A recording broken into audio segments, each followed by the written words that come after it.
May gagawa tayo ng supot dahil magpapasko na. Merry Christmas daw. Ayan.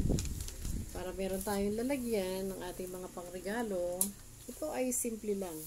Hindi na natin kailangan yung mga bags na bibili pa tayo ng mamahalin na mga bags.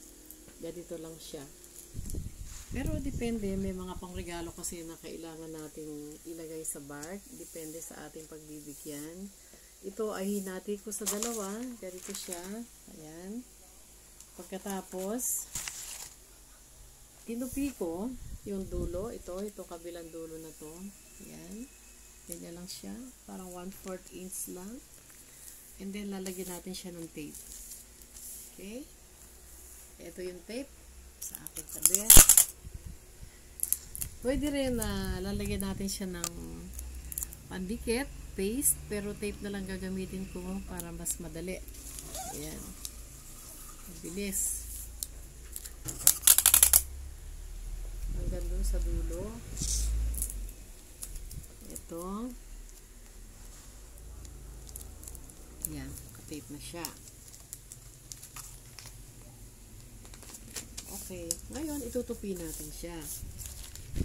Pwedeng sabay. Tupi ko siya ng ganito. At, ayan. Itutupi ulit natin silang dalawa. Sinabay ko para ang sukat nila ay pareho. Yun. Mga 1 inch or 3/4 inch pwede na. Okay. Ayan. Ngayon, kukunin natin yung pinagtupian natin. Ganito ang gagawin natin. Ayan.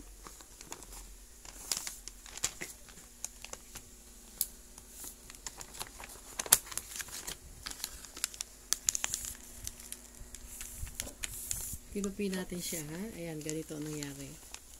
Ayan. At pati yung kabila.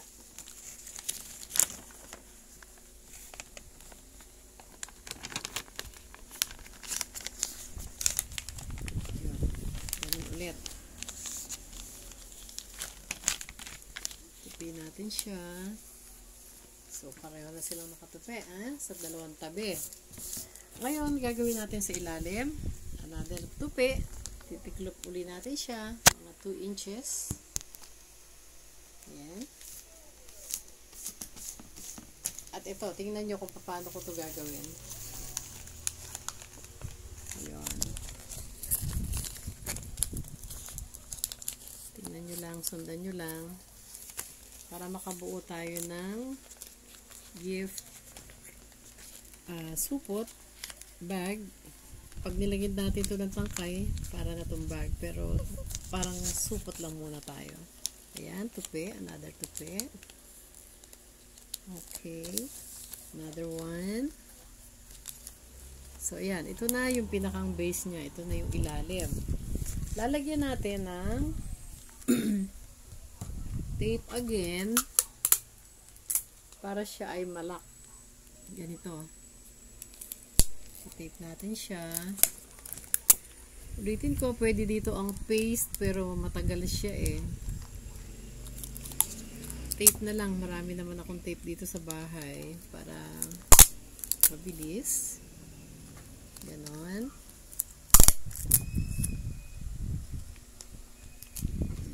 Yan siya.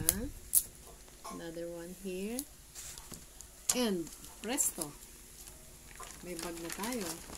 Ayan. Tapos na siya, oh. Pwede natin lagyan ng t-shirt, towel.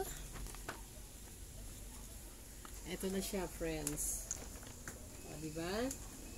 Meron na tayong support para sa mga pangregalo na ibibigay natin sa kaibigan, mag-anak, o kung sino mang gustong mamasko. Ito na siya. Smile. Yes, thanks for watching. Thank you.